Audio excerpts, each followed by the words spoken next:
Hi everyone, welcome back to Healthy with Nicole. In this video, I'm going to be talking about the benefits of fasting specifically for ulcerative colitis.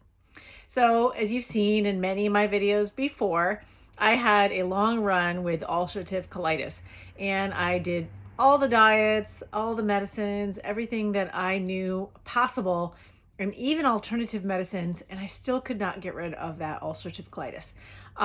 But finally, I was able to be successful with a special diet, which you already know if you've been following me, called the carnivore diet.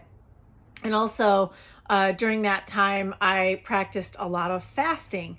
And so this is what I wanted to go into today is how you can use fasting to help heal your colitis and why it does this. How is it able to do that?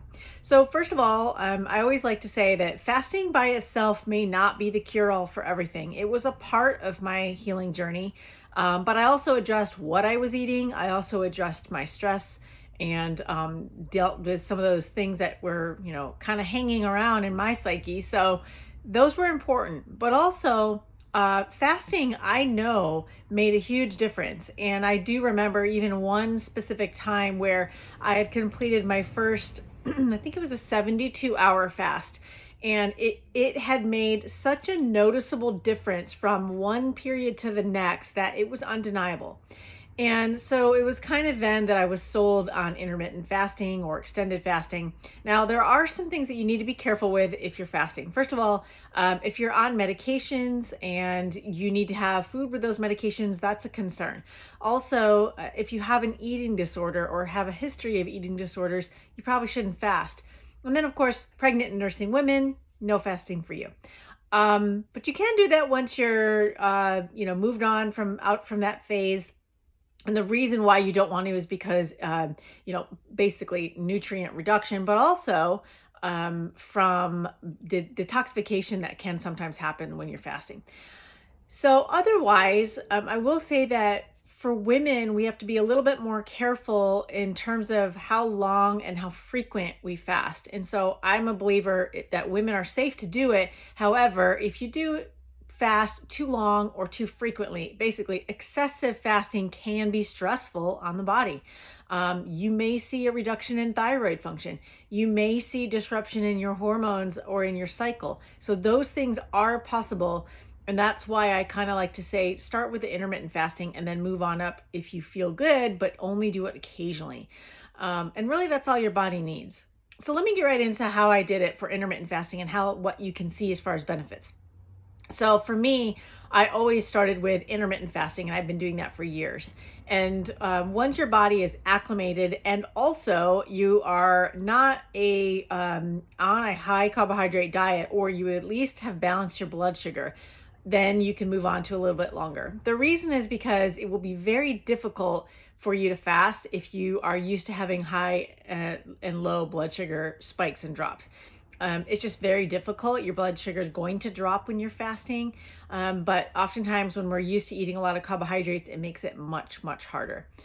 So that was the first step. And I did that with the carnivore diet. And then you gradually will extend your fasting period from 16 to 18 to 24 to 36 and maybe 48 hours. So the longer fast, I would say far less frequently.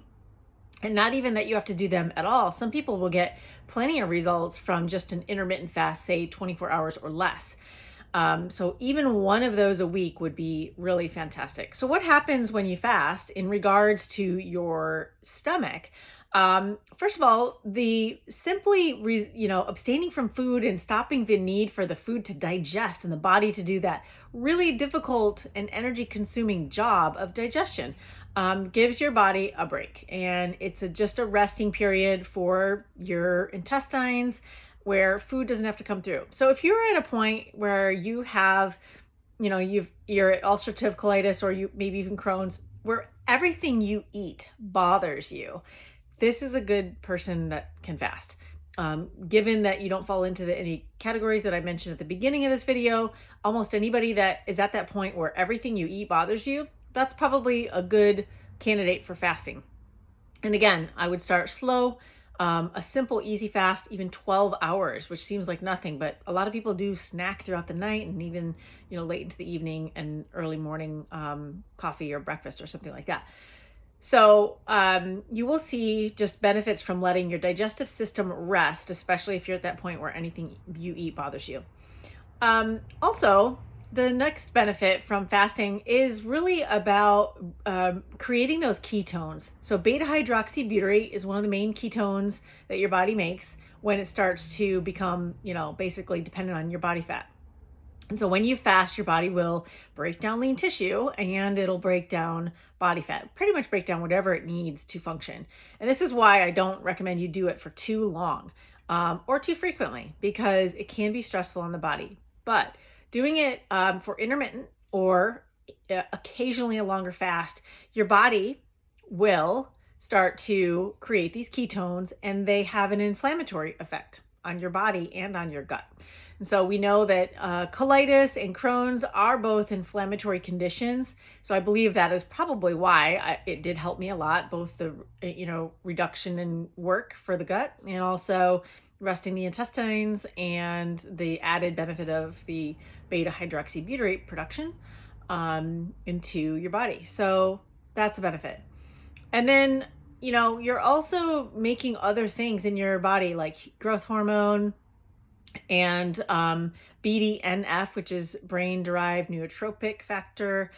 They do have an effect on your gut. So some people will feel anxious at first.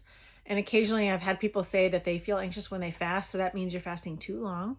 It means that your cortisol gets too high and you just need to stop. Time to feed yourself. If you're fasting, say intermittent fasting, and you're doing it too frequently, you're never giving yourself a break. Some people pair it with a low carb diet and they do get the similar effect. It means your cortisol is too high. It means your body needs to be fed. So you will run into some of these things at some point, but most people can do really well and get these effects that do help translate into better gut health. You just have to know how long and when to do it. So I created a fasting course. It's very simple. You can follow it along. I've done 6 weeks of training for you, and you'll get 6 videos that will guide you through the fasting process, starting at a very, very simple 12-hour fast and then kind of graduating slowly into more of an extended fast. So I'll link here above the how to find that fasting course, and you can take that and then along the way also learn what these benefits are and how to use that while you're doing your healing for ulcerative colitis or any other inflammatory bowel disease. So obviously we do need to do other things to help it heal, like change the diet, manage the stress, and get the toxins out of our life. But fasting can help because it rests your gut, it creates anti-inflammatory hormones. It actually is really a powerful tool to help your body. I think that's one of the things that we just overlook is we were looking for a medication or a drug or even a natural supplement that's going to do the work for us. But ultimately, we want our body to do it.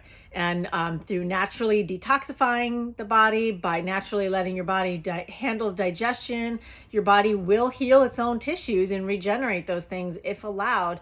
And a fasting period can do a lot for that. So let your body recreate these natural anti-inflammatory agents on their own. You don't have to supplement it. I know a lot of people pay a lot of money for some of these, natural, anti-inflammatory things. I don't think you need to do that. I think fasting will do much of that for you. And if you're eating more on the lower carb side, you're probably already doing a little bit of fasting because you don't have the blood sugar spikes and drops. So I will give a whole bunch more detail in the Fast Path to Health. That's the course. And you're always welcome to tap into my other videos that I've posted on fasting and see how it can help you with ulcerative colitis or any other inflammatory condition. If you liked that video and it was helpful, give it a thumbs up. Please share it with anyone else that you think may benefit, and I'll see you in the next video.